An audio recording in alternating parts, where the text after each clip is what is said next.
नमस्कार दोस्तों। आज हम भारतीय संविधान से राष्ट्रपति के बारे में पढ़ेंगे। प्रश्न नंबर 1 कथन कारण का है, संघीय कार्यपालिका का मुखिया भारत का राष्ट्रपति होता है। कारण आर, राष्ट्रपति की शक्तियों की कोई सीमा नहीं होती, यह गलत है। ऑप्शन ए है, ए और आर दोनों सही है और आर सही स्पष्टीकरण है ए का, गलत सही। ऑप्शन बी है, ए और आर दोनों सही है किंतु आर सही स्पष्टीकरण नहीं है ए का। ऑप्शन सी है, ए सही है किंतु आर गलत है। और ऑप्शन डी है, ए गलत है परंतु आर सही है। इसमें ऑप्शन सी सही है, ए सही है परंतु आर गलत है। भारतीय संविधान के अनुच्छेद 53 के तहत संघ की कार्यपालिका शक्ति राष्ट्रपति में निहित होती है, अतः कथन ए सत्य है। संघीय कार्यपालिका का मुखिया भारत का राष्ट्रपति होता है। अनुच्छेद 74 क्लॉज 1 के तहत राष्ट्रपति अपने कृत्यों का प्रयोग मंत्रिपरिषद की सलाह पर करता है। इस प्रकार कथन कारण आर गलत है क्योंकि राष्ट्रपति की शक्तियों पर संविधान के अंतर्गत सीमाएं अध्यारोपित हैं। क्वेश्चन नंबर 2,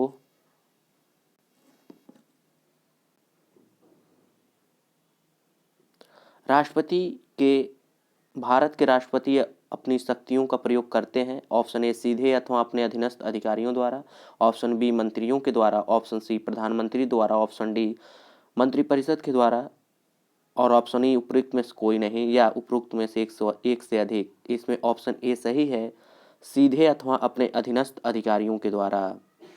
आइए व्याख्या देखते हैं। भारतीय संविधान के अनुसार भारत का एक राष्ट्रपति होगा। अनुच्छेद 52 में कहा गया है, जिसमें संघ की कार्यपालिका शक्ति निहित होगी और वह इसका प्रयोग इस संविधान के अनुसार स्वयं या अपने अधीनस्थ अधिकारियों के द्वारा करेगा, जो कि अनुच्छेद 53 क्लॉज 1 में कहा गया है। ऑप्शन क्वेश्चन नंबर 3, भारत में राष्ट्रपति का निर्वाचन किस प्रकार होता है? ऑप्शन ए प्रत्यक्ष रूप से, ऑप्शन बी राज्यसभा के सदस्यों द्वारा, ऑप्शन सी राज्यसभा के सदस्यों द्वारा, ऑप्शन सी लोकसभा के सदस्यों द्वारा, ऑप्शन डी अप्रत्यक्ष मतदान से। ऑप्शन डी सही है, अप्रत्यक्ष मतदान से। भारत का में राष्ट्रपति का निर्वाचन आनुपातिक प्रतिनिधित्व पद्धति के अनुसार एकल संक्रमणीय मत प्रणाली द्वारा होता है और ऐसे निर्वाचन में मतदान गुप्त होता है। अनुच्छेद 54 के अनुसार निर्वाचक गणों में संसद के दोनों सदनों के निर्वाचित सदस्य और राज्य विधानसभाओं के निर्वाचित सदस्य तथा दिल्ली और पुडुचेरी के विधानसभाओं के निर्वाचित सदस्य शामिल होते हैं। अर्थात जनता राष्ट्रपति के निर्वाचन में प्रत्यक्षतः भाग नहीं लेती। इस प्रकार राष्ट्रपति का निर्वाचन अप्रत्यक्ष निर्वाचन है। प्रश्न नंबर 4 कथन और कारण का है। कथन है, भारत का राष्ट्रपति अप्रत्यक्ष निर्वाचन से चुना जाता है। कारण एक निर्वाचन मंडल की व्यवस्था है जो संसद के दोनों सदनों और राज्य की विधानसभाओं के निर्वाचित सदस्यों को मिलाकर बनता है। ऑप्शन ए सही है परंतु आर गलत है। ऑप्शन बी ए गलत है परंतु आर सही है। ऑप्शन सी ए और आर दोनों सही है, ए का सही स्पष्टीकरण आर है।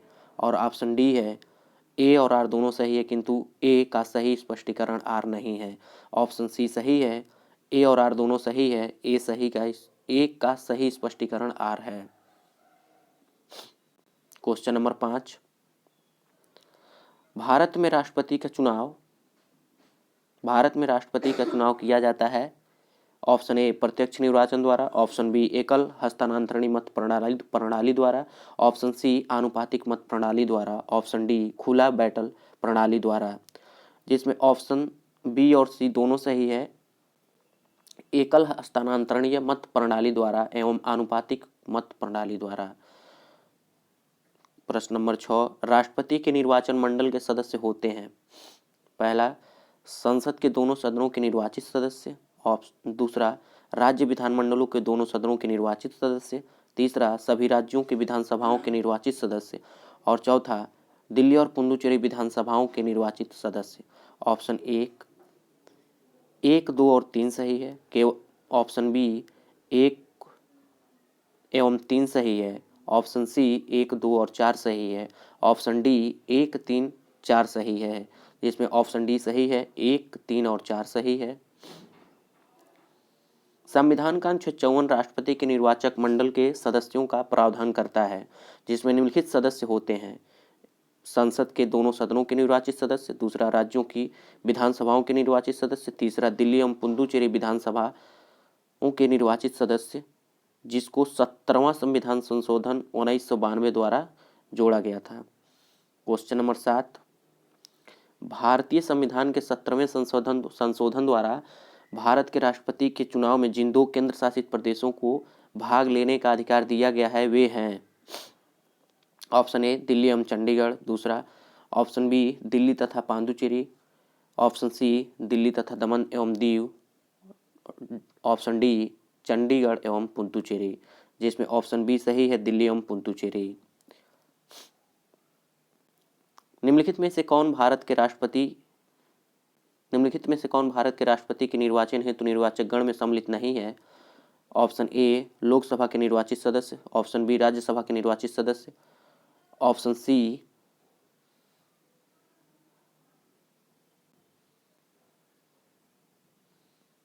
सी राज्यों की विधानसभाओं के निर्वाचित सदस्य, ऑप्शन डी राज्यों की विधान परिषदों के निर्वाचित सदस्य, जिसमें ऑप्शन डी सही है, राज्य की विधान परिषदों के निर्वाचित सदस्य निर्वाचक गण में मंडल में शामिल नहीं होते हैं। आप क्वेश्चन नंबर 9,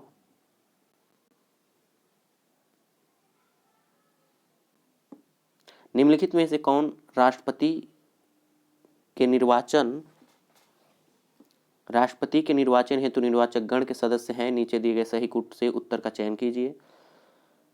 संसद के दोनों सदनों के सभी सदस्य, राज्य विधानसभाओं के सभी निर्वाचित सदस्य, तीसरा संघ राज्य क्षेत्रों की विधानसभाओं के सभी निर्वाचित सदस्य, और चौथा सभी राज्यपाल तथा उपराज्यपाल। ऑप्शन 1 और 2, ऑप्शन बी 2 और 3, ऑप्शन सी 1, 2 और 3, ऑप्शन डी 1, 2, 3 और 4, जिसमें ऑप्शन बी सही है, 2 और 3।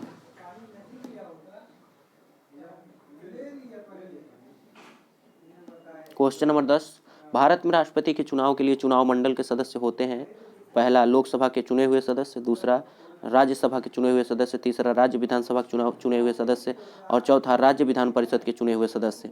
ऑप्शन ए के 1 और 2, ऑप्शन बी 1 और 3, ऑप्शन सी 1, 2 और 3, ऑप्शन डी 1, 3 और 4, जिसमें ऑप्शन सी सही है, 1, 2 और 3।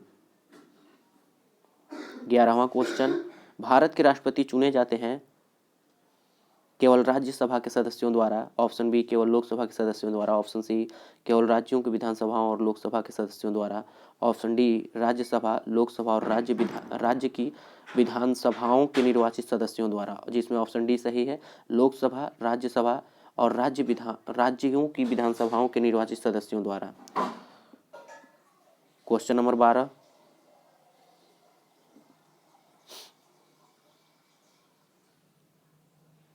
निम्नलिखित में से कौन राष्ट्रपति के चुनाव के प्रकरण के लिए सही नहीं है? ए पदस्थ राष्ट्रपति की पदावधि से पूर्व उत्तराधिकारी का चुनाव अवश्य हो जाना चाहिए। बी राष्ट्रपति अपना पदभार ग्रहण करने की तिथि से 5 वर्ष तक पद पर रहेंगे। ऑप्शन सी राष्ट्रपति का उत्तराधिकारी आने तक कार्यकाल की समाप्ति पर भी वह पद पर बना रहेगा।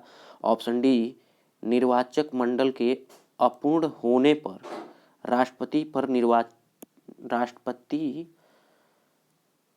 अपूर्ण होने के आधार पर राष्ट्रपति का चुनाव स्थगित किया जा सकता है।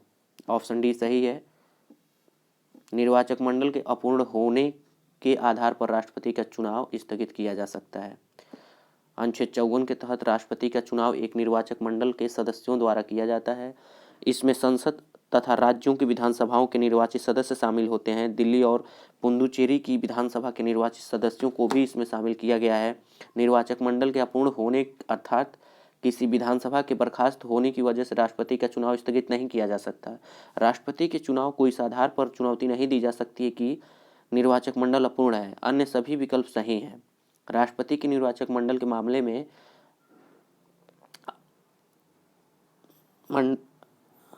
में सुप्रीम कोर्ट ने निर्णय दिया कि राष्ट्रपति पद के लिए निर्वाचन को इस आधार पर न तो स्थगित किया जा सकता है और न ही अवैध ठहराया जा सकता है कि किसी राज्य विधानसभा को भंग कर दिए जाने के कारण निर्वाचक नामावली अधूरी थी।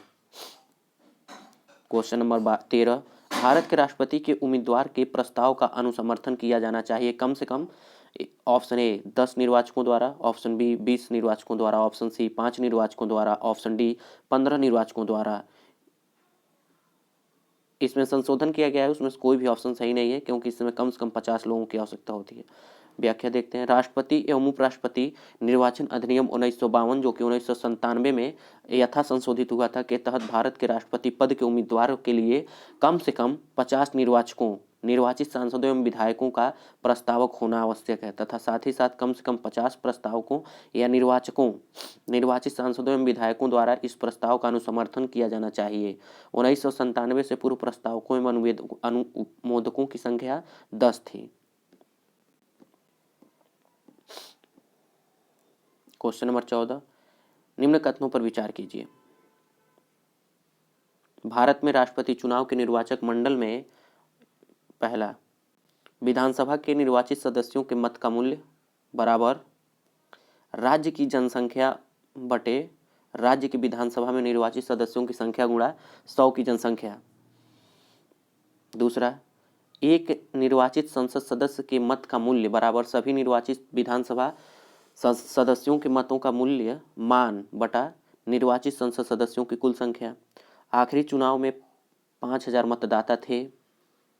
ऑप्शन, इन कथनों में से कौन से कथन सही हैं? ऑप्शन ए 1 और 2 दोनों, ऑप्शन बी केवल 2, ऑप्शन सी 1 और 3, ऑप्शन डी केवल 3, जिसमें ऑप्शन बी सही है, केवल 2।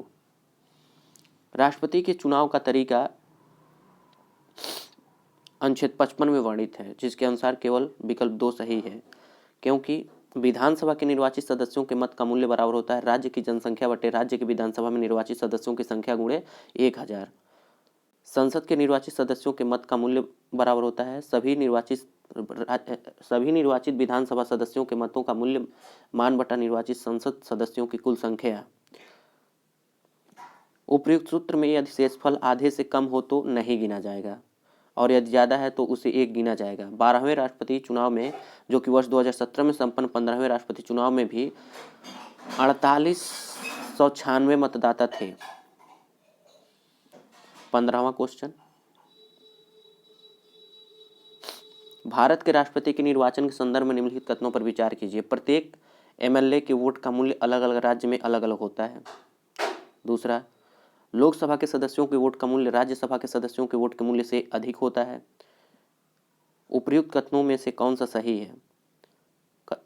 ऑप्शन ए केवल 1, ऑप्शन बी केवल 2, ऑप्शन सी 1 और 2 दोनों, ऑप्शन डी 9 ही 1 और 9 ही 2, जिसमें ऑप्शन सी सही है, 1 और 2 दोनों।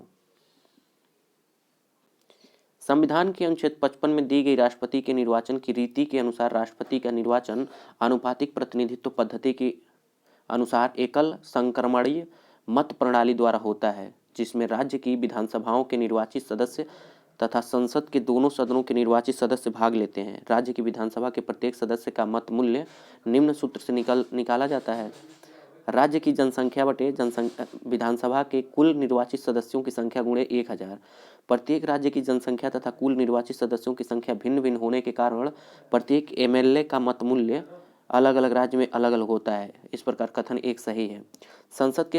संसद के एक सदस्य का मत मूल्य निकालने हेतु निम्न सूत्र का उपयोग किया जाता है। सभी राज्य विधानसभाओं के निर्वाचित सदस्यों के मत मूल्य का योग बटा संसद के दोनों सदनों के निर्वाचित सदस्यों की संख्या। अतः स्पष्ट है कि लोकसभा के प्रत्येक सदस्य तथा राज्यसभा के प्रत्येक सदस्य का मूल्य समान होता है किंतु लोकसभा के सदस्यों की संख्या राज्यसभा के सदस्यों की संख्या से ज़्यादा होती है। अतः लोकसभा के सभी सदस्यों का मत मूल्य राज्यसभा के सभी सदस्यों के मत मूल्य से अधिक होगा। चूंकि कथन 2 यह स्पष्ट नहीं है कि लोकसभा या राज्यसभा के एक सदस्य के मत मूल्य की बात की जा रही है या फिर सभी सदस्यों के मत मूल्य की। यदि एक सदस्य के मत मूल्य की गणना की जाए तो दोनों सदनों के प्रत्येक सदस्य के मत मूल्य एक समान मतलब 708 होता है। अतः कथन 2 गलत होगा। परंतु यदि दोनों सदनों के सभी सदस्यों के कुल मत मूल्य की गणना की जाए तो फिर लोकसभा के सदस्यों की संख्या अधिक होने के कारण उनका मत मूल्य कुल मत मूल्य राज्यसभा के सदस्यों के कुल मत मूल्य से अधिक हो जाएगा। अतः इस दृष्टिकोण से कथन 2 सही होगा। क्वेश्चन नंबर 16, राष्ट्रपति के निर्वाचन में राज्य के मुख्यमंत्री मतदान करने के लिए पात्र नहीं होता यदि वह स्वयं प्रत्याशी होता, ऑप्शन ए ऑप्शन बी, उसे राज्य विधानमंडल के निचले सदन में अपना बहुमत सिद्ध करना शेष हो, ऑप्शन सी, वह राज्य विधानमंडल के उच्च सदन का सदस्य हो, वह राज्य विधानमंडल में निम्न सदन का सदस्य हो। ऑप्शन सी सही है, वह राज्य विधानमंडल में उच्च सदन का सदस्य अगर होगा तो राष्ट्रपति के चुनाव में भाग नहीं ले सकता है। अनुच्छेद 54 के अनुसार राष्ट्रपति के चुनाव में राज्य विधानमंडल के उच्च सदन अर्थात विधान परिषद के सदस्य मतदान नहीं कर सकते, अतः मुख्यमंत्री इस सदन का सदस्य है तो वह राष्ट्रपति के चुनाव में मतदान करने के लिए पात्र नहीं होगा। क्वेश्चन नंबर 17, भारत के राष्ट्रपति के चुनाव में राज्य की विधानसभा के प्रत्येक निर्वाचित सदस्य के वोटों की संख्या उस राज्य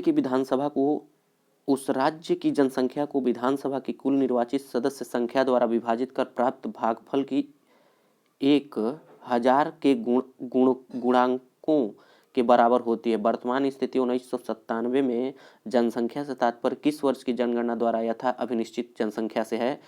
ऑप्शन ए 1991 की जनगणना, ऑप्शन बी 1981 की जनगणना, ऑप्शन सी 1971 की जनगणना, ऑप्शन डी 1961 की जनगणना। ऑप्शन सी सही है, 1971 की जनगणना। 42वें संविधान संशोधन 1976 के अनुसार राष्ट्रपति के निर्वाचन में जनसंख्या के स्यास है 1971 की जनगणना द्वारा अभिनिश्चित जनसंख्या से है। ऐसा वर्ष 2000 तक के लिए निर्धारित किया गया था, लेकिन अब 84वें संविधान संशोधन अधिनियम 2001 द्वारा इसे वर्ष 2026 के लिए निर्धारित कर दिया गया है। संविधान के अनुच्छेद 55 के स्पष्टीकरण में इस बात का उल्लेख किया गया है। क्वेश्चन नंबर 18, राष्ट्रपति के उम्मीदवार के लिए क्या आवश्यक नहीं है? ऑप्शन ए 35 वर्ष का हो, पढ़ा लिखा हो, ऑप्शन सी सांसद चुने जाने योग्य सदस्य योग्यता रखता हो, और डी देश का नागरिक हो। ऑप्शन बी पढ़ा लिखा हो। संविधान के अनुच्छेद 58 क्लॉज 1 में राष्ट्रपति निर्वाचित होने के लिए अर्हताओं का उल्लेख किया गया है, जिसके अनुसार उम्मीदवार का पढ़ा लिखा होना अर्हता नहीं है। 19वां क्वेश्चन, भारतीय राष्ट्रपति के विषय में निम्नलिखित कथनों पर विचार कीजिए। एक, उसे भारत का जन्मा नागरिक होना चाहिए। उसे 35 वर्ष की उम्र पूरी कर लेनी चाहिए। तीसरा, उसे संसद का सदस्य निर्वाचित होने की योग्यता रखनी चाहिए। इनमें से कौन सही है?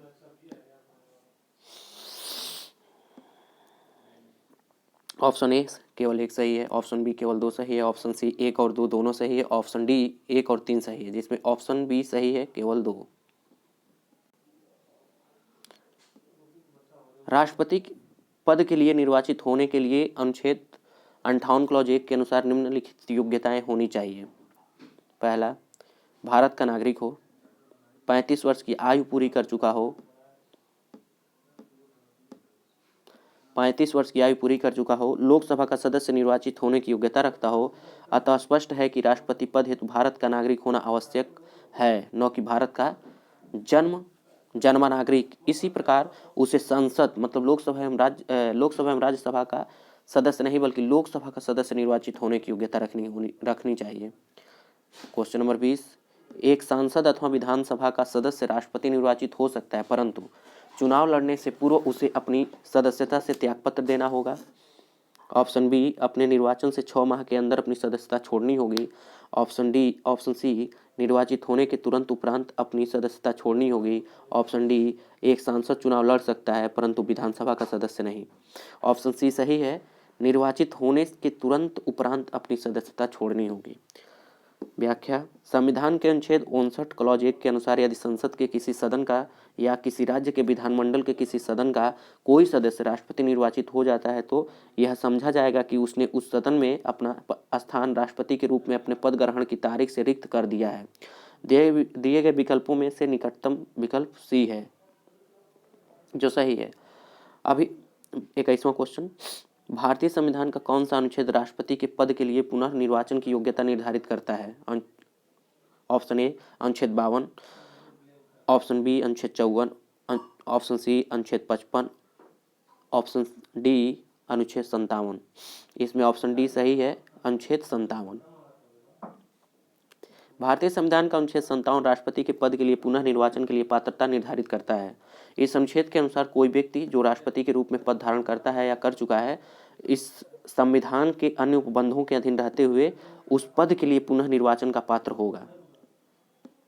अगर भारत के राष्ट्रपति के चुनाव में कोई विवाद है तो उस विवाद को सौंपा जा सकता है। ऑप्शन ए भारत के महाधिवक्ता को, ऑप्शन बी संसद को, ऑप्शन सी भारत के सर्वोच्च न्यायालय को, ऑप्शन डी में से कोई नहीं। ऑप्शन सी सही है, भारत के सर्वोच्च न्यायालय को सौंपा जाता है।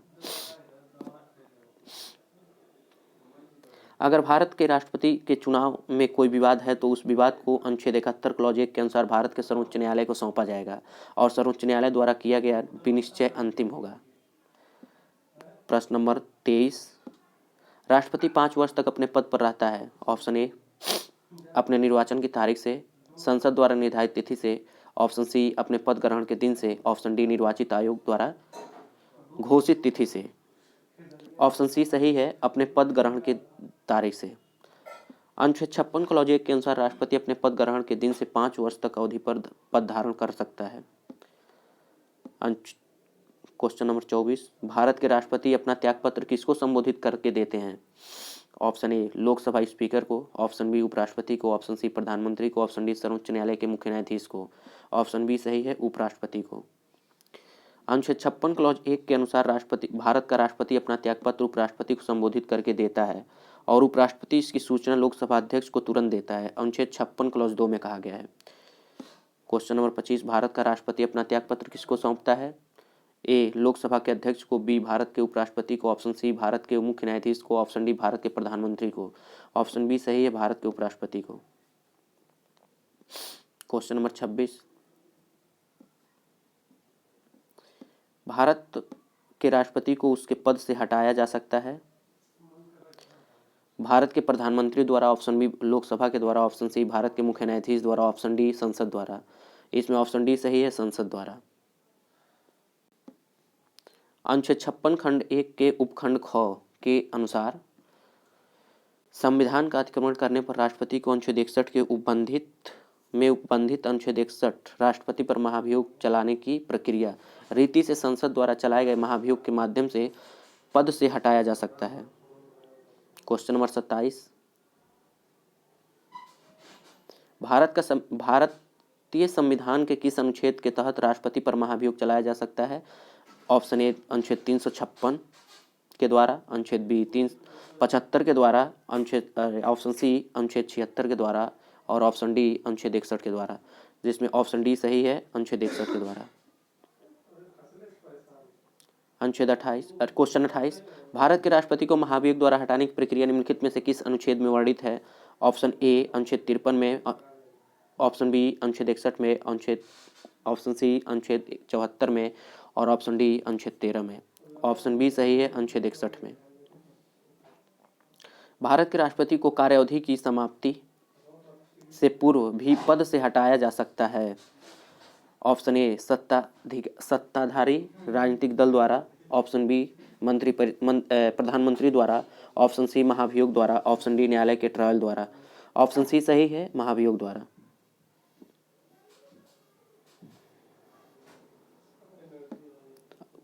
क्वेश्चन नंबर 30, राष्ट्रपति पर महाभियोग का आरोप संसद के किस सदन में लगाया जा सकता है। ऑप्शन ए लोकसभा में, ऑप्शन बी राज्यसभा में, ऑप्शन सी संसद के किसी भी सदन द्वारा, ऑप्शन डी उपरोक्त में से कोई नहीं, किसी के द्वारा नहीं।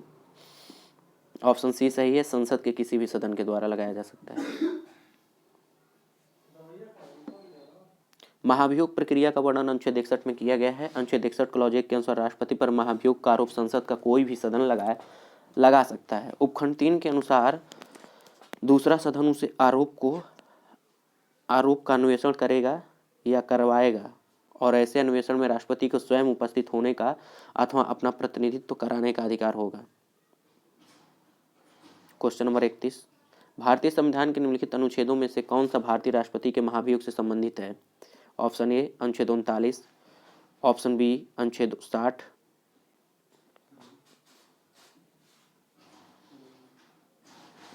ऑप्शन सी 61, ऑप्शन डी उपयुक्त में से कोई नहीं। अनुच्छेद सी सही है, ऑप्शन सी सही है, अनुच्छेद 61। क्वेश्चन नंबर 32, निम्न में से भारत के राष्ट्रपति का पर महाभियोग लगाने का अधिकार किसे है। ऑप्शन ए संसद के दोनों सदनों को, ऑप्शन बी केवल लोकसभा को, ऑप्शन सी केवल राज्यसभा को, ऑप्शन डी लोकसभा के स्पीकर को, जिसमें ऑप्शन ए सही है, संसद के दोनों सदनों को। क्वेश्चन नंबर 33, संविधान के उल्लंघन के आधार पर राष्ट्रपति के विरुद्ध किसके द्वारा महाभियोग लगाया जा सकता है? ऑप्शन ए भारत के मुख्य न्यायाधीश द्वारा, ऑप्शन बी भारत के उपराष्ट्रपति द्वारा, ऑप्शन सी लोकसभा के अध्यक्ष द्वारा, ऑप्शन डी संसद के दोनों सदनों द्वारा। ऑप्शन डी सही है, संसद के दोनों सदनों द्वारा। भारत क्वेश्चन नंबर 34, भारत के राष्ट्रपति पर महाभियोग चलाने के लिए कम से कम कितने दिन पूर्व की सूचना आवश्यक है? ऑप्शन ए 7 दिन, ऑप्शन बी 14 दिन, ऑप्शन सी 21 दिन, ऑप्शन डी 30 दिन। ऑप्शन बी सही है, 14 दिन। भारत के राष्ट्रपति पर महाभियोग संविधान के अतिक्रमण के आधार पर चलाया जा सकता है जब संसद का कोई सदन इस प्रकार का आरोप लगाए। संविधान के अनुच्छेद 61 क्लॉज 2 के अनुसार ऐसा कोई आरोप तब तक नहीं लगाया जाएगा जब तक कि आरोप लगाने की प्रस्थापना किसी ऐसे संकल्प में अंतर्निर्दिष्ट नहीं है जो कम से कम 14 दिन की ऐसी लिखित सूचना के दिए जाने के पश्चात प्रस्तावित न किया गया हो। इस प्रकार 14 दिन की अग्रिम सूचना के साथ ही संकल्प पर सदन की कुल सदस्य संख्या के कम से कम 1/4 सदस्यों के हस्ताक्षर भी होने चाहिए। क्वेश्चन नंबर 35, निम्नलिखित में से कौन सा भारत के राष्ट्रपति के निर्वाचक गण का तो भाग होता है परंतु उसके महाभियोग अभिकरण का भाग नहीं है? Option A Lok Sabha, option B Rajya Sabha, option C राज्यों की विधान परिषदें, ऑप्शन डी राज्यों की विधानसभाएं। ऑप्शन डी सही है, राज्यों की विधानसभाएं। अनुच्छेद 61 के अनुसार महाभियोग एक अर्धन्यायिक प्रक्रिया है जो संसद में चलाई जाती है। इसमें राज्यों की विधानसभाएं भाग नहीं लेती हैं, जबकि अनुच्छेद 54 क्लॉज ख के अनुसार वे राष्ट्रपति के निर्वाचक गण का भाग हैं। ध्यातव्य है कि राज्यों की विधान परिषदें राष्ट्रपति के निर्वाचक गण का हिस्सा नहीं होती हैं। क्वेश्चन नंबर 36, भारत के राष्ट्रपति के महाभियोग की प्रक्रिया है। ऑप्शन ए अर्धन्यायिक प्रक्रिया, ऑप्शन बी कार्यपालिका प्रक्रिया, ऑप्शन सी न्यायिक प्रक्रिया, ऑप्शन डी विधायी प्रक्रिया। इसमें ऑप्शन ए सही है, अर्धन्यायिक प्रक्रिया। राष्ट्रपति का रिक्त स्थान क्वेश्चन नंबर 37, राष्ट्रपति का रिक्त स्थान भर लिया जाना चाहिए। ऑप्शन ए 90 दिनों में, ऑप्शन बी 6 महीनों में, ऑप्शन सी 9 माह में, ऑप्शन डी 1 वर्ष में, जिसमें ऑप्शन बी सही है, 6 माह में। संविधान के अनुच्छेद 62 क्लॉज 1 के अनुसार राष्ट्रपति की पदावधि की समाप्ति से हुई रिक्ति को भरने के लिए निर्वाचन पदावधि की समाप्ति से पहले ही पूर्ण कर लिया जाएगा। अनुच्छेद 62 क्लॉज 2 के अनुसार यदि रिक्ति राष्ट्रपति की मृत्यु, पद त्याग या पद से हटाए जाने के कारण हुई हो तो उसके रिक्ति के भरने के लिए निर्वाचन रिक्त होने की तारीख के पश्चात यथाशीघ्र और प्रत्येक दशा में 6 माह बीतने से पहले किया जाएगा। क्वेश्चन नंबर 38, पदासीन राष्ट्रपति की पदावधि की समाप्ति से भिन्न किसी कारण से उत्पन्न होने वाली रिक्ति की दशा में रिक्ति भरने के लिए निर्वाचक अवश्य हो जाना चाहिए। रिक्त होने की तिथि से 6 माह के भीतर, रिक्ति की तिथि से 1 वर्ष के बाद, ऑप्शन सी रिक्ति की तिथि से 9 माह बाद, ऑप्शन डी रिक्ति की तिथि से 7 माह बाद। ऑप्शन ए सही है, रिक्ति होने की तिथि से 6 माह के भीतर। क्वेश्चन नंबर 39, भारत में राष्ट्रपति की मृत्यु, पदत्याग अथवा हटाए जाने पर पद में हुई रिक्ति को भरने की समय सीमा क्या है? ऑप्शन ए 1 माह, ऑप्शन बी 9 माह, ऑप्शन सी 3 माह, ऑप्शन डी 6 माह। ऑप्शन डी सही है, 6 माह।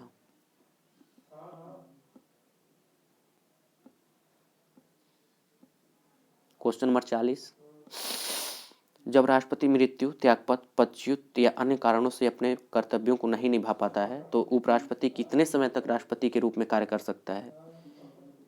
ऑप्शन ए 5 वर्ष तक, ऑप्शन बी 1.5 वर्ष तक, ऑप्शन सी 1 वर्ष तक, ऑप्शन डी 6 माह तक, जिसमें ऑप्शन डी सही है, 6 माह तक। अनुच्छेद 62 क्लॉज 2 के अनुसार राष्ट्रपति की मृत्यु, पदत्याग या पदच्युत या अन्य कारणों से हुई उसके पद में रिक्ति को भरने के लिए निर्वाचन रिक्ति तिथि से 6 माह के बीतने से पहले किया जाएगा। अर्थात अनुच्छेद 65 क्लॉज 1 के अनुसार ऐसी दशा में उपराष्ट्रपति 6 माह तक राष्ट्रपति रह सकता है। क्वेश्चन नंबर 41, यदि मृत्यु, त्यागपत्र अथवा हटाए जाने की स्थिति में भारत के राष्ट्रपति का पद रिक्त हो जाए तो उस पद का कार्यभार कौन संभालेगा? ऑप्शन ए प्रधानमंत्री, ऑप्शन बी सुप्रीम कोर्ट का मुख्य न्यायाधीश, ऑप्शन सी उपराष्ट्रपति, ऑप्शन डी उपयुक्त में से कोई नहीं, जिसमें ऑप्शन सी सही है, उपराष्ट्रपति। अनुच्छेद 65 के अनुसार यदि मृत्यु, त्यागपत्र अथवा हटाए जाने की स्थिति में राष्ट्रपति का पद रिक्त हो तो पद का कार्यभार उपराष्ट्रपति संभालेगा, तथा यदि किन्हीं कारणों से उपराष्ट्रपति भी उपलब्ध नहीं है तो उच्चतम न्यायालय का मुख्य न्यायाधीश या उसके न रहने पर उसी न्यायालय का वरिष्ठतम न्यायाधीश जो उस समय उपलब्ध हो राष्ट्रपति के कृत्यों को संपादित करेगा। राष्ट्रपति उत्तराधिकार अधिनियम 1969 में यह कहा गया था। क्वेश्चन नंबर 42, यदि भारत के राष्ट्रपति का पद रिक्त हो जाए और कोई उपराष्ट्रपति भी न हो तब निम्न में से कौन कार्यवाहक राष्ट्रपति होगा? ऑप्शन ए राज्यसभा का उपसभापति, ऑप्शन बी भारत का महान्यायवादी, ऑप्शन सी लोकसभा का अध्यक्ष, ऑप्शन सी सर्वोच्च न्यायालय का मुख्य न्यायाधीश, ऑप्शन डी सही है सर्वोच्च न्यायालय का मुख्य न्यायाधीश।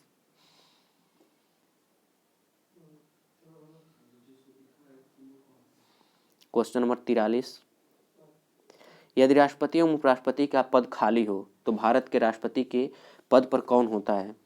ऑप्शन ए प्रधानमंत्री, ऑप्शन बी भारत का मुख्य न्यायाधीश, ऑप्शन सी लोकसभा का अध्यक्ष और ऑप्शन डी इनमें से कोई नहीं, जिसमें ऑप्शन बी सही है भारत का मुख्य न्यायाधीश।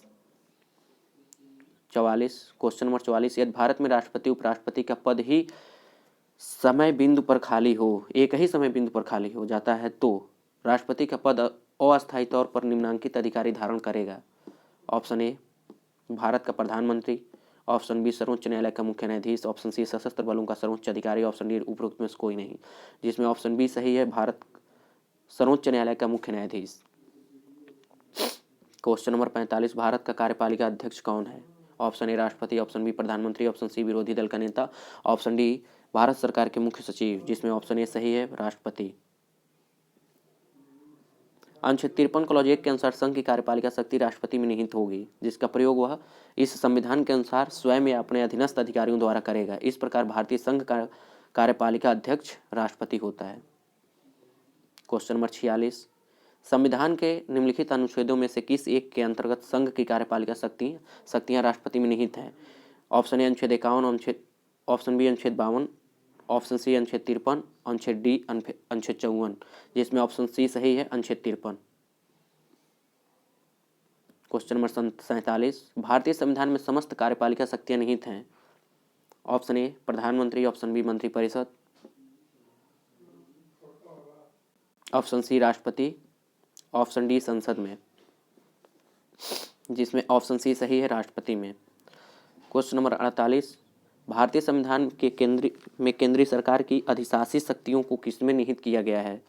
ऑप्शन ए भारत के राष्ट्रपति में, ऑप्शन बी भारत के प्रधानमंत्री में, ऑप्शन सी केंद्रीय मंत्रिमंडल में, ऑप्शन डी सभी यानी तीनों में। ऑप्शन ए सही है भारत के राष्ट्रपति में। क्वेश्चन नंबर 49, कथन और कारण का है। कथन 1, संघ की कार्यपालिका शक्तियां भारत के राष्ट्रपति में निहित हैं। कारण आर, कार्यपालिका शक्तियां सरकार का व्यवसाय चलाने से संबंधित है। ऑप्शन ए और आर दोनों सत्य है। आर सही स्पष्टीकरण है ए का। ऑप्शन बी ए और आर दोनों सही है किंतु आर सही स्पष्टीकरण नहीं है ए का। ऑप्शन सी ए सत्य है आर गलत है। ऑप्शन डी ए गलत है और आर सत्य है। ऑप्शन बी सही है, ए और आर दोनों सही है परंतु आर सही स्पष्टीकरण नहीं है ए का। क्वेश्चन नंबर 50, निम्नलिखित कथनों पर विचार कीजिए और नीचे दिए गए कूट से सही उत्तर का चुनाव कीजिए।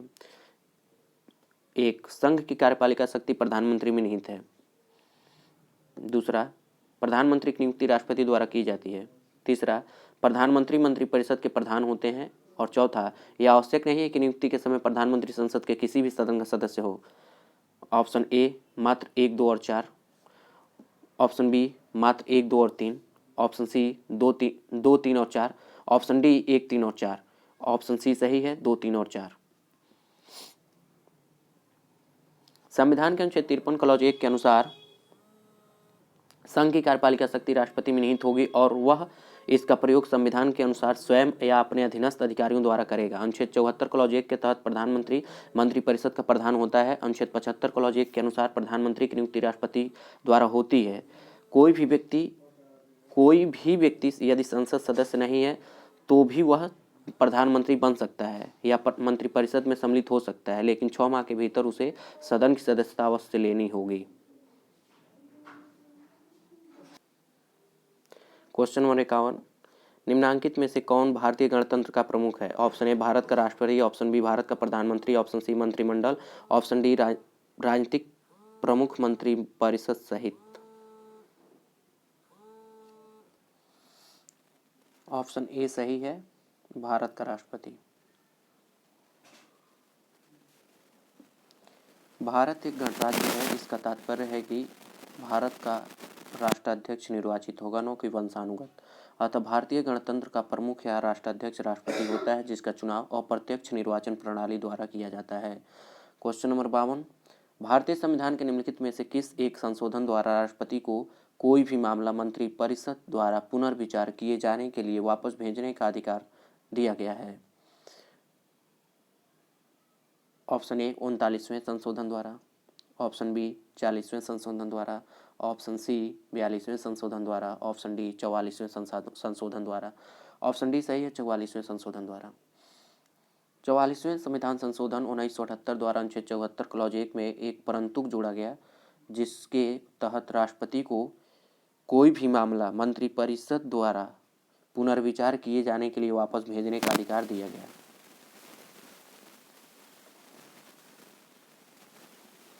क्वेश्चन नंबर 53, राष्ट्रपति लोकसभा को कब भंग कर सकते हैं? ऑप्शन ए भारत के प्रधान न्यायाधीश की अनुशंसा पर, ऑप्शन बी लोकसभा की अनुशंसा पर, ऑप्शन सी केंद्रीय मंत्रिमंडल की अनुशंसा पर, ऑप्शन डी राज्यसभा की अनुशंसा पर। इसमें ऑप्शन सी सही है, केंद्रीय मंत्रिमंडल की अनुशंसा पर।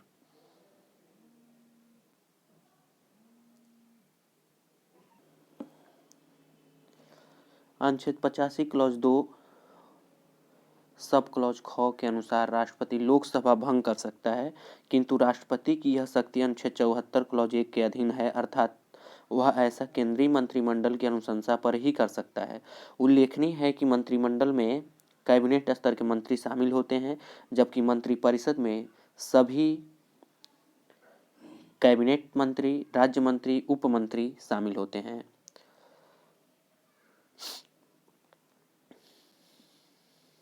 क्वेश्चन नंबर 54,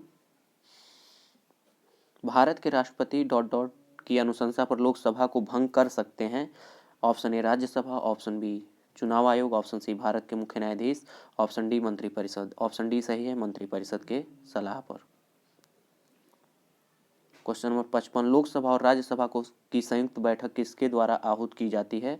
ऑप्शन ए राष्ट्रपति द्वारा, ऑप्शन बी लोकसभा के अध्यक्ष द्वारा, ऑप्शन सी संसद द्वारा, ऑप्शन डी राज्यसभा के सभापति द्वारा। ऑप्शन ए सही है, राष्ट्रपति द्वारा।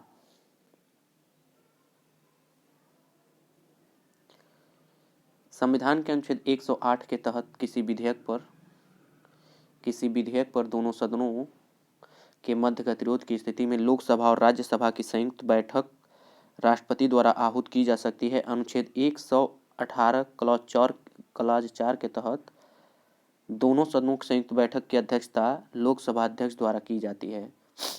क्वेश्चन 56, अनुच्छेद 108 के तहत लोकसभा और राज्यसभा की संयुक्त बैठक आहूत की जाती है। ऑप्शन ए राष्ट्रपति द्वारा, ऑप्शन बी लोकसभा स्पीकर द्वारा, ऑप्शन सी प्रधानमंत्री द्वारा, ऑप्शन डी राज्यसभा के अध्यक्ष द्वारा। ऑप्शन ए सही है, राष्ट्रपति द्वारा। क्वेश्चन नंबर 57, भारतीय संसद का संयुक्त अधिवेशन निम्नलिखित में से कौन एक बुला सकता है? ऑप्शन ए राष्ट्रपति, ऑप्शन बी उपराष्ट्रपति, ऑप्शन सी प्रधानमंत्री, ऑप्शन डी लोकसभा का अध्यक्ष, जिसमें ऑप्शन ए सही है, राष्ट्रपति। क्वेश्चन नंबर 58, भारत के राष्ट्रपति से संबंधित निम्नलिखित कथनों में से कौन सा एक सही नहीं है? ऑप्शन ए वह संसद का एक संगठक भाग है, ऑप्शन बी वह दोनों सदनों में चर्चा में भाग ले सकता है,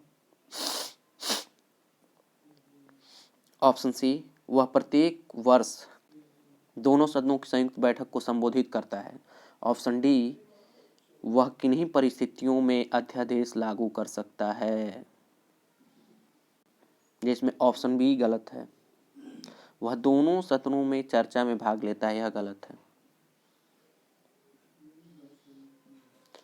भारतीय संविधान के अनुच्छेद 79 के अंतर्गत भारत का राष्ट्रपति संसद का एक संगठक भाग है। वह प्रत्येक वर्ष दोनों सदनों की संयुक्त बैठक विधेयकों को संबोधित करता है तथा वह संविधान के अनुच्छेद 123 के तहत विशेष परिस्थितियों में अध्यादेश जारी कर सकता है, परंतु वह दोनों सदनों में चर्चा में भाग नहीं लेता। क्वेश्चन नंबर 59, भारत के राष्ट्रपति ने जिस एकमात्र मामले में अपने वीटो की शक्ति का प्रयोग किया वह था, option A Hindu code bill, option B PEPSU विनियोग विधेयक, ऑप्शन सी भारतीय डाकघर संशोधन अधिनियम विधेयक और ऑप्शन डी दहेज प्रतिषेध विधेयक। ऑप्शन सी सही है, भारतीय डाकघर संशोधन विधेयक में पेप्सू विनियोग विधेयक के मामले में 1954 में राष्ट्रपति राजेंद्र प्रसाद ने आत्यांतिक वीटो का प्रयोग किया था, जबकि 1986 में राष्ट्रपति ज्ञानी जैल सिंह ने भारतीय डाकघर संशोधन विधेयक पर पॉकेट वीटो का प्रयोग किया था। आत्यांतिक वीटो मंत्रिमंडल की इच्छाधीन होती है, अतः पॉकेट वीटो ही स्वेच्छा से किया गया माना जाएगा, इसलिए विकल्प सी सही है। क्वेश्चन नंबर 60, निम्न में से किस राष्ट्रपति ने एक शक्ति का प्रयोग किया था जिसे संवैधानिक शब्दावली में जेबी निषेधाधिकार कहा जाता है? Option A Rajendra Prasad, option B V V Giri, option C Gyani Zail Singh, option D APJ Abdul Kalam, option E उपयुक्त में से कोई नहीं, जिसमें ऑप्शन सी सही है, ज्ञानी जैल सिंह। 1986 में भारत के राष्ट्रपति ज्ञानी जैल सिंह ने भारतीय पोस्ट ऑफिस संशोधन अधिनियम के संबंध में जेबी निषेधाधिकार का प्रयोग किया था। उल्लेखनीय है कि जब राष्ट्रपति दोनों सदनों द्वारा पारित बिल को अपने पास असीमित समय सीमा के लिए लंबित रखता है, अर्थात वह इस पर सहमति नहीं देता और न ही इसे पुनर्विचार के लिए लौटाता है, तो इसे संवैधानिक शब्दावली में जेबी निषेधाधिकार मतलब पॉकेट वीटो कहा जाता है। क्वेश्चन नंबर 61,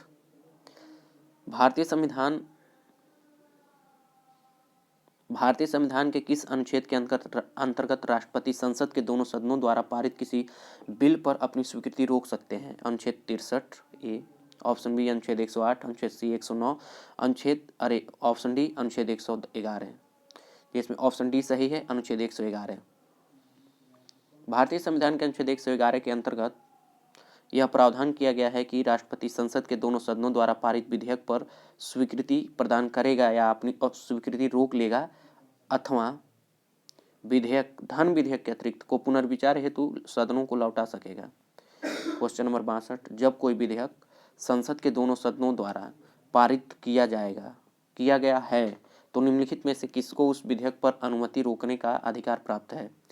ऑप्शन ए राष्ट्रपति को, ऑप्शन बी प्रधानमंत्री को, ऑप्शन सी लोकसभा के अध्यक्ष को, ऑप्शन डी राज्यसभा के सभापति को, जिसमें ऑप्शन ए सही है, राष्ट्रपति को। क्वेश्चन नंबर 63, निम्नलिखित में से कौन सी राष्ट्रपति की विवेकाधीन शक्ति है? एक मंत्रिपरिषद की नियुक्ति, दूसरा विधेयक को आपत्तियों सहित वापस भेजना, ऑप्शन सी विधेयक को रोक कर रखना, चौथा क्षमा प्रदान करना, पांचवा है संयुक्त अधिवेशन की अधिसूचना जारी करना, सातवां है संसद को संदेश भेजना, आठवां है न्यायाधीशों की नियुक्ति, जिसमें ऑप्शन ई सही है, 2, 3 और 4। विधेयक को आपत्तियों सहित वापस भेजना, विधेयक को रोक कर रखना और क्षमा प्रदान करना, यह स्वविवेकीय शक्ति है उसकी। राज्यसभा और लोकसभा से पारित होकर राष्ट्रपति के पास आए हुए विधेयक, धन विधेयक के अतिरिक्त को राष्ट्रपति द्वारा आपत्तियों सहित वापस भेजना, विधेयक को रोक कर रखना, संसद को संदेश भेजने की शक्ति राष्ट्रपति की स्वविवेकी शक्ति है। अनुच्छेद 86 क्लॉज 2 के तहत राष्ट्रपति संसद को संदेश भेज सकता है। क्वेश्चन नंबर 64, निम्न में से किस विषय पर राष्ट्रपति के लिए मंत्रिपरिषद से सलाह लेना आवश्यक नहीं है? ऑप्शन ए राजदूतों की नियुक्ति, ऑप्शन बी विधेयकों पर स्वीकृति देना, ऑप्शन सी राज्यपाल द्वारा प्रेषित विधेयकों पर स्वीकृति, ऑप्शन डी लोकसभा भंग करना, ऑप्शन ई संविधान संशोधन विधेयक पर स्वीकृति देना, जिसमें ऑप्शन बी सही है, विधेयकों पर स्वीकृति देना।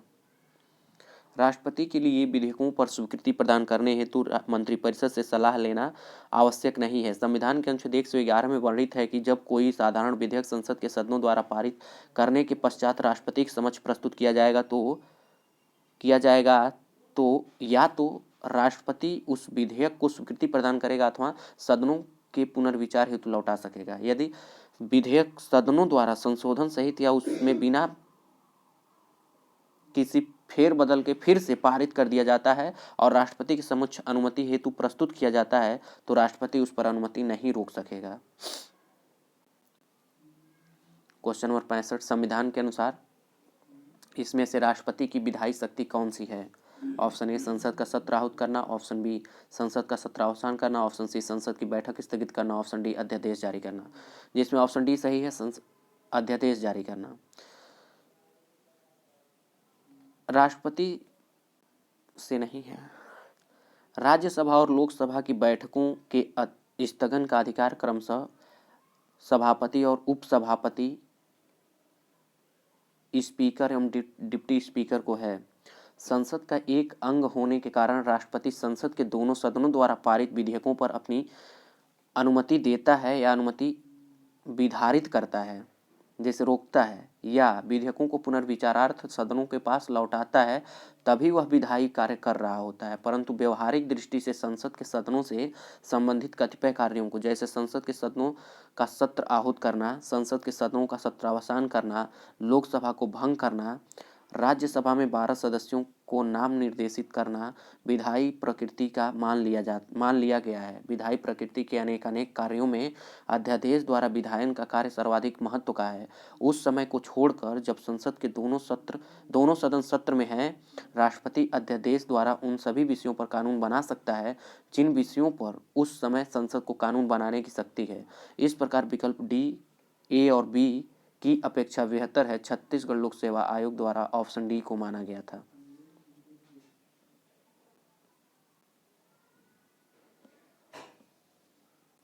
क्वेश्चन नंबर 66, निम्नांकित में से कौन सी राष्ट्रपति की स्वविवेकी शक्तियां हैं? बहुमत दल के नेता को प्रधानमंत्री नियुक्त करना, दूसरा संसद का अधिवेशन बुलाना, तीसरा किसी विधेयक को आपत्तियों सहित संसद के पास वापस भेजना, चौथा मंत्रिपरिषद के सदस्यों की नियुक्ति करना, पांचवा राज्यपाल द्वारा भेजे गए विधेयक पर स्वीकृति देना, छठा किसी विधेयक को रोक कर रखना, आठवां किसी विषय से संबंधित जानकारी के लिए प्रधानमंत्री से कहना, आठवां किसी परामर्श पर मंत्रिपरिषद से पुनर्विचार हेतु कहना। जिसमें ऑप्शन ई सही है। 3, 4, 7 और 8। 3, 6, 7 और 8। किसी विधेयक को आपत्तियों सहित संसद के पास वापस भेजना, किसी विधेयक को रोक कर रखना, किसी विषय से संबंधित जानकारी के लिए प्रधानमंत्री से कहना, और आठवां किसी परामर्श पर मंत्रिपरिषद से पुनर्विचार हेतु कहना। संविधान के अनुच्छेद 111 के अंतर्गत राष्ट्रपति को वीटो शक्ति प्राप्त है, जिसका उपयोग वह मंत्रिपरिषद की सलाह से मुक्त होकर करता है। अतः किसी विधेयक को आपत्तियों सहित संसद में वापस भेजना और किसी विधेयक को रोक कर रखना राष्ट्रपति की स्वविवेकी शक्ति है। इसके अतिरिक्त अनुच्छेद 78 के तहत किसी विषय से संबंधित जानकारी के लिए प्रधानमंत्री से कहना और अनुच्छेद 74 क्लॉज 1 के अंतर्गत किसी परामर्श पर मंत्रिपरिषद को पुनर्विचार के लिए वापस भेजना जैसे विषय पर भी राष्ट्रपति स्वविवेक का प्रयोग करता है। 67, क्वेश्चन नंबर 67, जब केंद्रीय मंत्रिमंडल ने वर्ष 2002 में चुनावी सुधारों पर अध्यादेश में बिना किसी बदलाव के उसे राष्ट्रपति को वापस भेजा, तब राष्ट्रपति ने भारतीय संविधान के कौन से अनुच्छेद के अंतर्गत उसने अपनी सहमति दी? ऑप्शन ए अनुच्छेद 121, ऑप्शन बी अनुच्छेद 142, अनुच्छेद सी 123, अनुच्छेद डी 124। इसमें अनुच्छेद 123 सही है। ऑप्शन सी अनुच्छेद 123 राष्ट्रपति की अध्यादेश जारी करने की संबंधी शक्तियों का वर्णन करता है। क्वेश्चन नंबर 68, संविधान के किस अनुच्छेद के अंतर्गत भारत के राष्ट्रपति को अध्यादेश जारी करने की शक्ति प्रदत्त है? अनुच्छेद ऑप्शन ए अनुच्छेद 360, अनुच्छेद बी अनुच्छेद 123, अनुच्छेद सी ऑप्शन सी अनुच्छेद 200 और ऑप्शन डी अनुच्छेद 356, जिसमें ऑप्शन बी सही है, अनुच्छेद 123। भारतीय संविधान के अनुच्छेद 123 के अंतर्गत भारत के राष्ट्रपति को अध्यादेश जारी करने की शक्ति प्राप्त है। इसे संसद के दोनों सदनों या किसी एक सदन के सत्र में न होने के दौरान जारी किया जा सकता है। इसका प्रभाव संसद द्वारा निर्मित कानून के समान होता है। राष्ट्रपति भी किसी भी समय किसी अध्यादेश को वापस ले सकता है। क्वेश्चन नंबर 69, भारत के संविधान के किस अनुच्छेद के अधीन भारत के राष्ट्रपति को अध्यादेश जारी करने की शक्ति प्राप्त है? ऑप्शन ए अनुच्छेद 356, ऑप्शन बी अनुच्छेद 360, ऑप्शन सी अनुच्छेद 200 और ऑप्शन डी अनुच्छेद 123, जिसमें ऑप्शन डी सही है 123। क्वेश्चन नंबर 70, राष्ट्रपति द्वारा जारी एक अध्यादेश संसद के सत्र शुरू होने के बाद कितने समय तक रखा जाना आवश्यक है? ऑप्शन ए 1 माह, ऑप्शन बी 6 सप्ताह, ऑप्शन सी 8 सप्ताह, ऑप्शन डी 6 माह, जिसमें ऑप्शन बी सही है 6 सप्ताह। अनुच्छेद 123 क्लॉज 2 सब क्लॉज क के अनुसार राष्ट्रपति द्वारा जारी अध्यादेश को संसद के सत्र शुरू होने के बाद 6 सप्ताह के अंदर अनुमोदित होना चाहिए। क्वेश्चन नंबर 71, निम्नलिखित में से किनकी नियुक्ति भारत के राष्ट्रपति द्वारा की जाती है? एक, वित्त आयोग के अध्यक्ष, दूसरा योजना आयोग के उपाध्यक्ष, तीसरा संघ राज्य क्षेत्र का मुख्यमंत्री, जिसमें ऑप्शन सी ऑप्शन एक केवल एक, ऑप्शन दो 1 और 2 दोनों, ऑप्शन सी 1 और 3, ऑप्शन डी 2 और 3, जिसमें ऑप्शन सी सही है 1 और 3। वित्त आयोग के अध्यक्ष की नियुक्ति और संघ राज्य क्षेत्र के मुख्यमंत्री की नियुक्ति राष्ट्रपति करता है।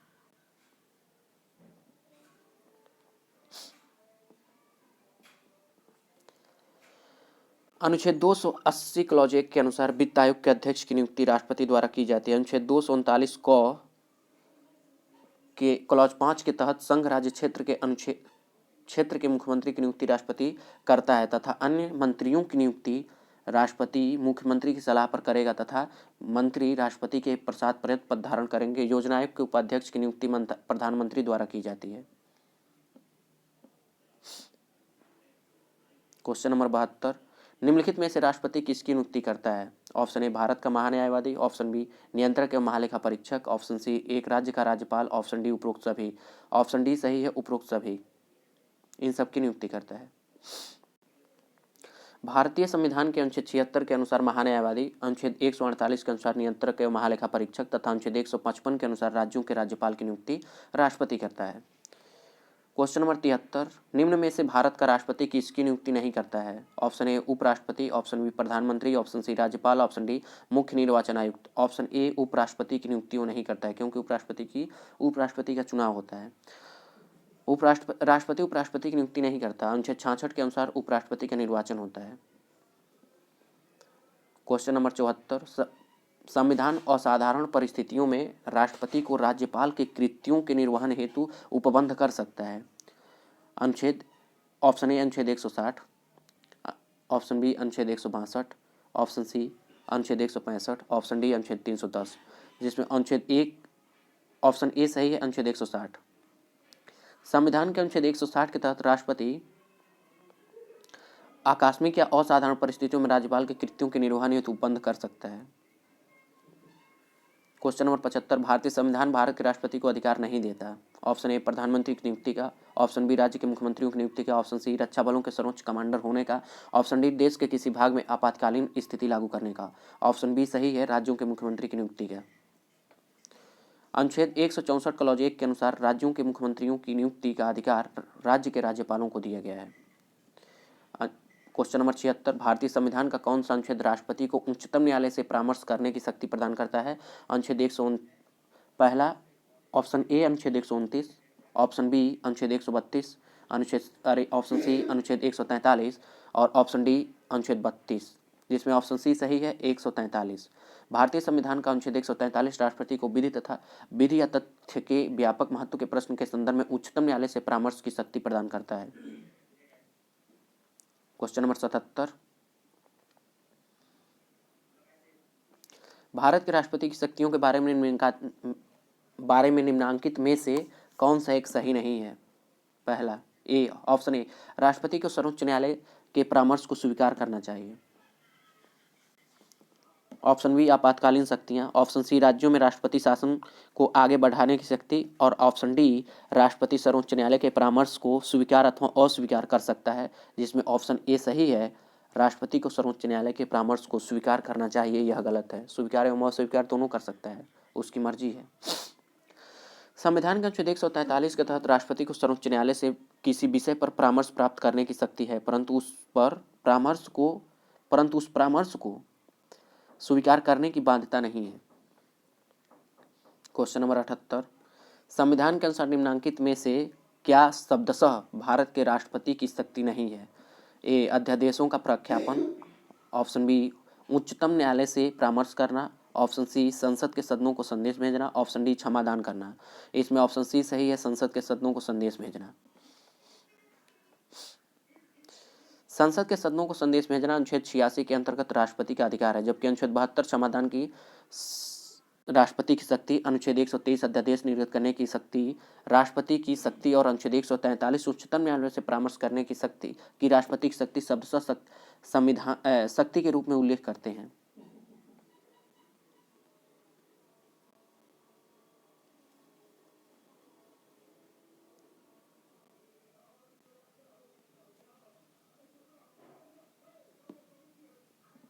क्वेश्चन नंबर 79, भारत के राष्ट्रपति को यह अधिकार नहीं प्राप्त है कि वह ऑप्शन ए, क्षमादान करे, ऑप्शन बी, सर्वोच्च न्यायालय के न्यायाधीश को हटाए, ऑप्शन डी, आपातकाल की घोषणा करे और ऑप्शन डी, अध्यादेश जारी करे। जिसमें ऑप्शन बी, सर्वोच्च न्यायालय के न्यायाधीश को हटाए, यह उससे प्राप्त नहीं है।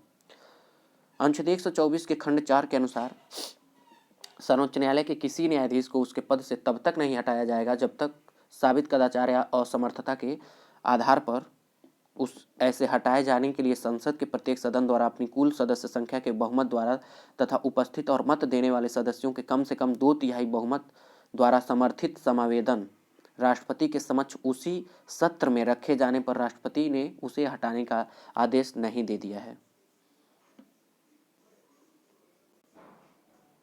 क्वेश्चन नंबर 80, राष्ट्रपति की क्षमा दान की शक्ति एक है। ऑप्शन ए, विधायी शक्ति, ऑप्शन बी, न्यायिक शक्ति, ऑप्शन सी, कार्यपालिका शक्ति, ऑप्शन डी, इनमें से कोई नहीं। ऑप्शन बी सही है, न्यायिक शक्ति।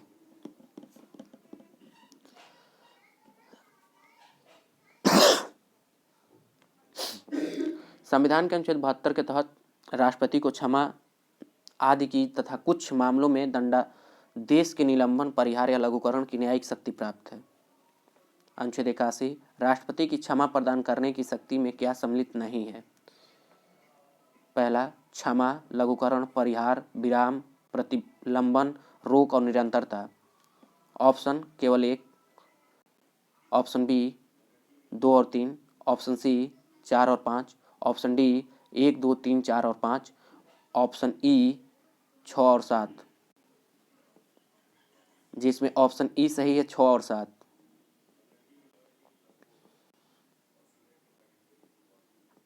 भारतीय संविधान के अनुच्छेद 72 के तहत राष्ट्रपति को किसी अपराध के लिए दोषी ठहराए गए किसी व्यक्ति के दंड को क्षमा, उसका प्रतिलंबन, विराम या प्रतिहार करने अथवा दंडादेश के निलंबन, परिहार या लघुकरण का अधिकार प्राप्त है, जिसमें सेना न्यायालय द्वारा दोषी सिद्ध किए गए मामले में भी।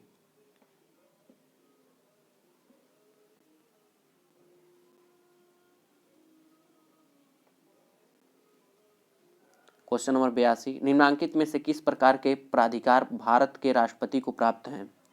एक, वास्तविक और लोकप्रिय, दूसरा औपचारिक और विधिक, तीसरा राजनीतिक और नाम मात्र, ऑप्शन 4 संवैधानिक और नाम मात्र। ऑप्शन ए 1 और 3, ऑप्शन बी 2 और 3, ऑप्शन डी सी 1 और 4, ऑप्शन डी 2 और 4। जिसमें ऑप्शन डी सही है, 2 और 4।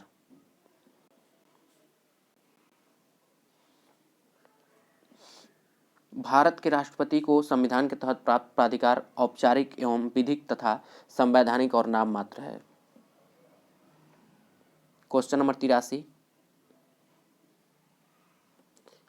भारतीय संविधान के अनुसार भारत के राष्ट्रपति का यह कर्तव्य है कि वे निम्नलिखित में से किसको या किनको संसद के पटल पर रखवाए? पहला, संघ वित्त आयोग की सिफारिशों को, लोक लेखा समिति के प्रतिवेदन को, नियंत्रक एवं महालेखा परीक्षक के प्रतिवेदन को, राष्ट्रीय अनुसूचित जाति आयोग के प्रतिवेदन को। ऑप्शन ए केवल 1, ऑप्शन बी केवल 2 और 4, ऑप्शन सी केवल 1, 3 और 4, ऑप्शन डी 1, 2, 3 और 4, ऑप्शन सी सही है, केवल 1, 3 और 4 को। संघ वित्त आयोग राष्ट्रीय अनुसूचित जाति आयोग की स्थापना और नियंत्रक महालेखा परीक्षक की नियुक्ति राष्ट्रपति द्वारा की जाती है, जबकि लोक लेखा समिति की स्थापना लोकसभा एवं राज्यसभा के सदस्यों को मिलाकर की जाती है। इसके अध्यक्ष की नियुक्ति लोकसभा अध्यक्ष के द्वारा की जाती है। राष्ट्रपति द्वारा संघ वित्त आयोग की सिफारिशों, नियंत्रक एवं महालेखा परीक्षक के प्रतिवेदन तथा राष्ट्रीय अनुसूचित जाति आयोग के प्रतिवेदन को क्रमशः संविधान के अनुच्छेद 281, 151 क्लॉज 1 एवं 338 क्लॉज 6 के तहत संसद के पटल पर रखवाया जाता है। क्वेश्चन नंबर 84, निम्न में से कौन सा संवैधानिक विशेषाधिकार राष्ट्रपति को नहीं है? पहला, साधारण बिल को पुनर्विचार हेतु लौटाना। दूसरा, वित्तीय बिल को पुनर्विचार हेतु लौटाना। ऑप्शन सी, लोकसभा को भंग करना। ऑप्शन डी, प्रधानमंत्री की नियुक्ति करना, जिसमें ऑप्शन बी सही है, वित्त बिल को पुनर्विचार हेतु लौटाना। राष्ट्रपति वित्तीय बिल को अनुच्छेद 111 के तहत अन्य साधारण बिलों की तरह पुनर्विचार हेतु लौटा नहीं सकता है। अन्य तीनों विकल्प राष्ट्रपति के संवैधानिक विशेषाधिकार हैं। वस्तुतः वित्तीय बिल सदन में राष्ट्रपति की सिफारिश के बाद ही विचार करने हेतु प्रस्तुत किए जाते हैं। क्वेश्चन नंबर 85, संसद के लिए राष्ट्रपति का अभिभाषण कौन तैयार करता है? ऑप्शन ए, स्वयं राष्ट्रपति। ऑप्शन बी, लोकसभा का अध्यक्ष। ऑप्शन सी, राज्यसभा के सभापति। ऑप्शन डी, केंद्रीय मंत्रिमंडल, जिसमें ऑप्शन डी सही है, केंद्रीय मंत्रिमंडल। संसद के लिए राष्ट्रपति का अभिभाषण केंद्रीय मंत्रिमंडल तैयार करता है, क्योंकि वास्तविक कार्यपालिका शक्ति केंद्रीय मंत्रिमंडल में निहित होती है। क्वेश्चन नंबर 86 कथन कारण का है। कथन ए, भारत का राष्ट्रपति ब्रिटिश राजा से भिन्न है। कारण आर, भारत के राष्ट्रपति का पद अमेरिका के राष्ट्रपति से मिलता है। ऑप्शन ए, दोनों ए एवं आर दोनों ए और आर सही हैं। आर ए का सही स्पष्टीकरण है। ऑप्शन बी, दोनों ए और आर सही हैं, आर ए का सही स्पष्टीकरण नहीं है। ऑप्शन सी, ए सही है परंतु आर गलत है। ऑप्शन डी, ए गलत है परंतु आर सही है। ऑप्शन सी, ए सही है परंतु आर गलत है। सही। भारत का राष्ट्रपति निर्वाचित होता है और ब्रिटेन का राजा वंशानुगत, अतः दोनों भिन्न है। भारत का राष्ट्रपति नाम मात्र का प्रमुख है, जबकि अमेरिकी राष्ट्रपति वास्तविक प्रमुख है। ये दोनों भिन्न है। क्वेश्चन नंबर 86 कथन कारण का कथन है, राष्ट्रपति संसद का भाग है। कारण, संसद के दोनों सदनों द्वारा पारित विधेयक बिना राष्ट्रपति की स्वीकृति के कानून नहीं बन सकता। ऑप्शन ए और आर दोनों सही है, आर ए की सही स्पष्टीकरण करता है। ऑप्शन बी, ए और आर दोनों सही है परंतु आर ए का सही स्पष्टीकरण नहीं करता है। ऑप्शन सी, ए सत्य है, आर गलत है। और ऑप्शन डी, ए गलत है परंतु आर सही है। ऑप्शन ए सही है, ए और आर दोनों सही है, आर ए की सही व्याख्या कर रहे हैं। संविधान के अनुच्छेद 79 के अनुसार भारत की संसद राष्ट्रपति और दोनों सदनों राज्यसभा एवं लोकसभा से मिलकर बनेगी। साथ ही अनुच्छेद 111 के तहत संसद के दोनों सदनों द्वारा पारित विधेयक राष्ट्रपति की स्वीकृति के बाद ही कानून का रूप लेता है। इस प्रकार कथन एवं कारण दोनों सही है तथा कारण कथन की सही व्याख्या करता है। क्वेश्चन नंबर 88 कथन कारण का है, रक्षा बलों का सर्वोच्च कमांडर राष्ट्रपति में निहित है। कारण, प्रधान सेनापति की हैसियत से राष्ट्रपति की शक्तियां विधायी नियंत्रण से स्वतंत्र हैं। ऑप्शन ए और आर दोनों सही है, आर ए की सही व्याख्या कर रहा है। ऑप्शन बी, ए और आर दोनों सही है परंतु आर ए की सही व्याख्या नहीं कर रहा है। ऑप्शन सी, ए सही है परंतु आर गलत है। ऑप्शन डी, ए गलत है परंतु आर सही है। ऑप्शन सी सही है, इसमें ए सही है परंतु आर गलत है। संविधान के अनुच्छेद 53 क्लॉज 2 के अधीन संघ के रक्षा बलों का सर्वोच्च समादेश सुप्रीम कमांडर राष्ट्रपति में निहित है, परंतु उसका प्रयोग विधि द्वारा विनियमित होने की बात कही गई है। इस प्रकार प्रश्नगत कथन तो सही है परंतु कारण आर गलत है। स्वतंत्र क्वेश्चन नंबर 89 स्वतंत्र भारत के प्रथम राष्ट्रपति थे। ऑप्शन ए उत्तर प्रदेश से, ऑप्शन बी आंध्र प्रदेश से, ऑप्शन सी बिहार से, ऑप्शन डी तमिलनाडु से, जिसमें ऑप्शन सी सही है, बिहार से। स्वतंत्र भारत के प्रथम राष्ट्रपति राजेंद्र प्रसाद थे। वह संविधान सभा के अध्यक्ष भी थे। डॉक्टर राजेंद्र प्रसाद बिहार राज्य से थे। क्वेश्चन नंबर 90 भारत के चौथे राष्ट्रपति। Option A V V Giri, option B Radhakrishnan, option C Zakir Hussain और ऑप्शन डी फखरुद्दीन अली अहमद, जिसमें ऑप्शन ए सही है, बीबी गिरी। भारत के व्यक्ति अनुसार चौथे राष्ट्रपति बीबी गिरी थे, यद्यपि कार्यकाल अनुसार उनका क्रम राजेंद्र प्रसाद, राधाकृष्णन एवं जाकिर हुसैन के बाद छठा है। क्वेश्चन नंबर 91, 2 अवधि के लिए भारत के राष्ट्रपति कौन थे? Option A Radhakrishnan, option B Rajendra Prasad, option C Zakir Hussain, इनमें से कोई नहीं, जिसमें ऑप्शन बी सही है, Rajendra Prasad.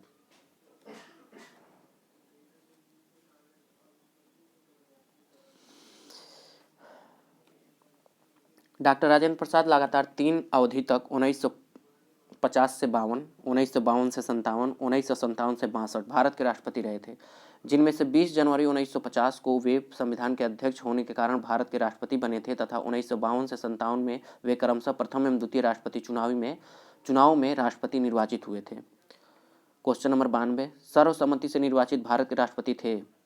Option A Radhakrishnan, option B V V Giri, option C Sanjeevan Reddy, N संजीवन रेड्डी, और ऑप्शन डी ज्ञानी जैल सिंह, जिसमें ऑप्शन सी सही है, एन संजीवन रेड्डी। 93वां क्वेश्चन, भारतीय राष्ट्रपति के सर्वसम्मति से चुने जाने का अभी तक एकमात्र उदाहरण है? Option A Rajendra Prasad, option B Radhakrishnan, option C Zakir Hussain, option D Neelam Sanjeevan Reddy, जिसमें ऑप्शन डी सही है, नीलम संजीवन रेड्डी। मिलान करना है।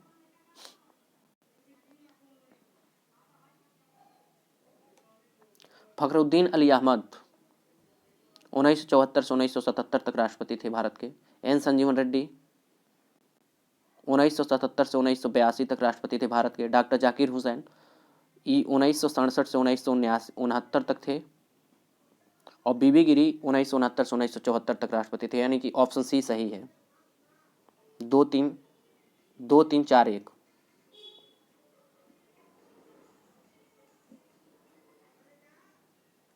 क्वेश्चन नंबर 95, निम्न में से कौन राष्ट्रपति होने से पूर्व भारत के उपराष्ट्रपति पद पर आसीन नहीं रहा? Option A Radhakrishnan, option B Zakir Hussain, option C Neelam Sanjeevan Reddy, और ऑप्शन डी आर वेंकटरमण, जिसमें ऑप्शन सी सही है, नीलम संजीवन रेड्डी। क्वेश्चन नंबर 96, निम्नलिखित भारत के राष्ट्रपतियों में कौन दार्शनिक राजा अथवा दार्शनिक शासक के रूप में जाना जाता है? Option A Radhakrishnan, option B Rajendra Prasad, option C Zakir Hussain, option D Abul Kalam. Option A Radhakrishnan सही है। क्वेश्चन नंबर 97, भारत के निम्नलिखित राष्ट्रपतियों में कौन ट्रेड यूनियन आंदोलन से संबद्ध रहा है? Option A V V Giri, option B N Sanjeevan Reddy, option C R K Narayanan, और option D Zakir Hussain. Option A सही है, V V Giri. Question number 98, Bharat के किस राष्ट्रपति को मिसाइल मैन की संज्ञा दी जाती है? Option A Radhakrishnan, option B APJ Abdul Kalam, option C Shankar Dayal Sharma, option D उपयुक्त में से कोई नहीं। ऑप्शन बी सही है, एपीजे अब्दुल कलाम को। भारत के व्यक्ति अनुसार 11वें राष्ट्रपति 2002 से 2007 एपीजे अब्दुल कलाम को मिसाइल मैन की संज्ञा दी जाती है, क्योंकि उन्हीं के निर्देशन में प्रारंभ एकीकृत निर्देशित मिसाइल विकास कार्यक्रम IGMDP के फलस्वरूप भारत त्रिशूल, पृथ्वी, अग्नि जैसी मिसाइलों के विकास के द्वारा इस क्षेत्र में आत्मनिर्भर बन सका है। क्वेश्चन नंबर 99, भारत के निम्न मुख्य न्यायाधीशों में से किस एक ने राष्ट्रपति के रूप में कार्य किया था? Option A justice MC Mahajan, option B justice M Hidayatullah, option C PN Bhagwati, option D justice BK Mukherjee. Option B सही है, justice M Hidayatullah. Justice M Hidayatullah ने 20 जुलाई 1969 से 24 अगस्त 1969 के दौरान कार्यवाहक राष्ट्रपति के रूप में कार्य किया था। क्वेश्चन नंबर 100, निम्न में से कौन असंगत है? Option A Rajendra Prasad, option B Radhakrishnan, option C Zakir Hussain, option D Jawaharlal Nehru. इसमें ऑप्शन डी सही है, जवाहरलाल नेहरू, क्योंकि ये प्रधानमंत्री थे, बाकी सभी लोग राष्ट्रपति थे। क्वेश्चन नंबर 101, कौन सा कथन असत्य है? ऑप्शन ए राष्ट्रपति पद के लिए प्रत्याशी की आयु कम से कम 35 वर्ष की होनी चाहिए, सही है। ऑप्शन बी राष्ट्रपति राज्यसभा का सभापति बन सकता है, ये भी सही है, उपराष्ट्रपति। ऑप्शन सी उपराष्ट्रपति का चुनाव भारत का उपराष्ट्रपति करता है। ऑप्शन डी भारत के प्रथम राष्ट्रपति राजेंद्र प्रसाद थे, ये तो सही है। ऑप्शन सी उपराष्ट्रपति का चुनाव भारत का राष्ट्रपति करता है, यह गलत है, का राष्ट्रपति करता है, गलत है। संविधान के अनुच्छेद 66 के अनुसार उपराष्ट्रपति का निर्वाचन संसद के दोनों सदनों के सदस्यों द्वारा अनुपातिक प्रतिनिधित्व पद्धति के अनुसार एकल संक्रमणीय मत प्रणाली द्वारा होता है।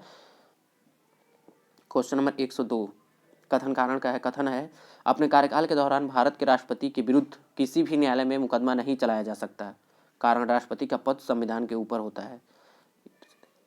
ऑप्शन ए कथन और कारण दोनों सही है तथा कारण कथन को स्पष्ट करता है। ऑप्शन बी कथन और कारण दोनों सही है परंतु कारण को स्पष्ट नहीं करता।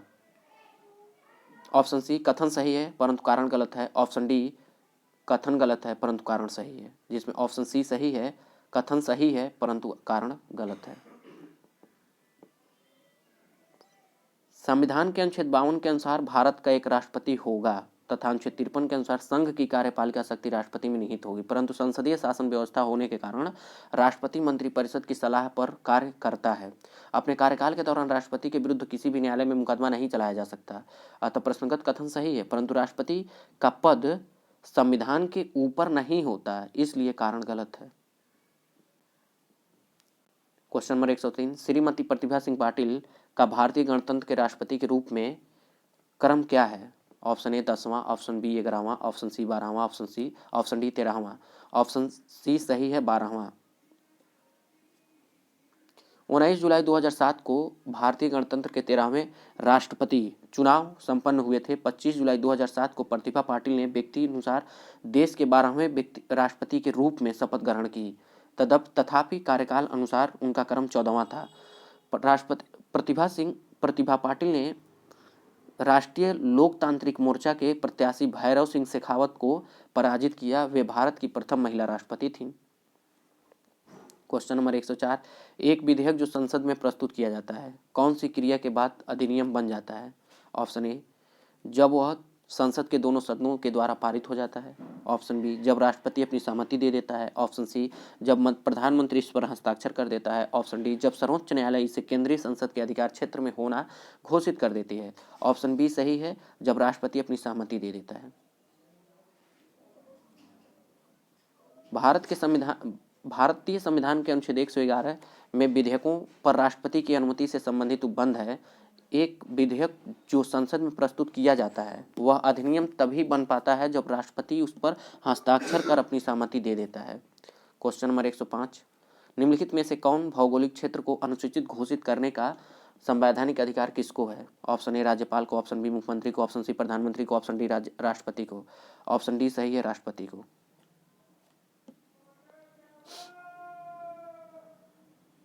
संविधान की 5वीं अनुसूची के पैराग्राफ 6 में अनुसूचित क्षेत्रों से संबंधित निम्न प्रावधान है।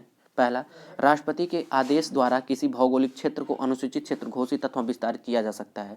दूसरा, किसी भी समय राष्ट्रपति के आदेश द्वारा अनुसूचित क्षेत्र के संपूर्ण अथवा किसी विशिष्ट भाग को समाप्त किया जा सकता है। तीसरा, राज्य के राज्यपाल की सहमति से राज्य के अनुसूचित क्षेत्र के क्षेत्रफल को बढ़ाया जा सकता है। क्वेश्चन नंबर 106 वह राष्ट्र का प्रतिनिधित्व करता है परंतु राष्ट्र का नेतृत्व नहीं करता है। यह उक्ति निम्न में से किस पर लागू होती है? ऑप्शन ए लोकसभा अध्यक्ष पर, ऑप्शन बी राष्ट्रपति पर, ऑप्शन सी प्रधानमंत्री पर, ऑप्शन डी भारत का मुख्य न्यायाधीश पर। ऑप्शन बी सही है राष्ट्रपति पर।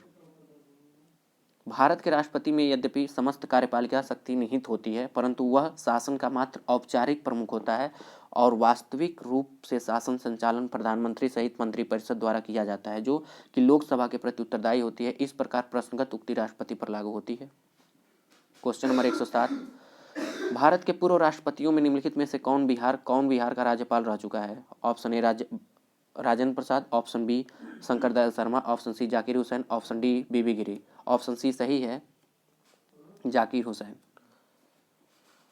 डॉक्टर जाकिर हुसैन 6 जुलाई 1957 से 11 मई 1962 तक बिहार के राज्यपाल, 13 मई 1962 से 12 मई 1967 तक भारत के उपराष्ट्रपति और 13 मई 1967 से 3 मई 1969 जब तक उनकी मृत्यु भारत के राष्ट्रपति रहे।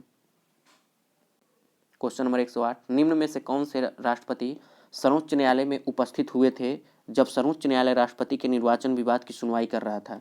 Option A Zakir Hussain, option B V V Giri, option C Fakhruddin Ali Ahmed, option D Neelam Sanjeevan Reddy और ऑप्शन ई ज्ञानी जैल सिंह, जिसमें ऑप्शन बी सही है बीबी गिरी।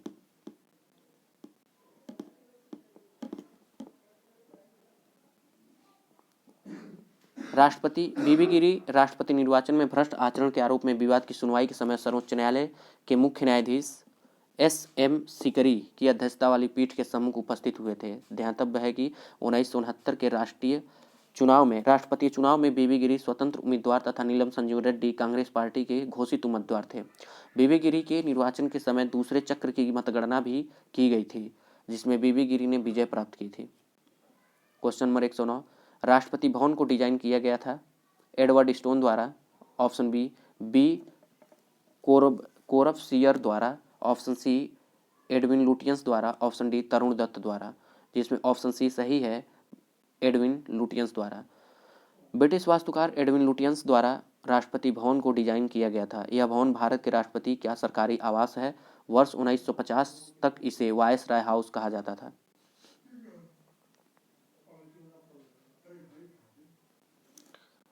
थैंक यू दोस्तों, फिर मिलते हैं अगले वीडियो में।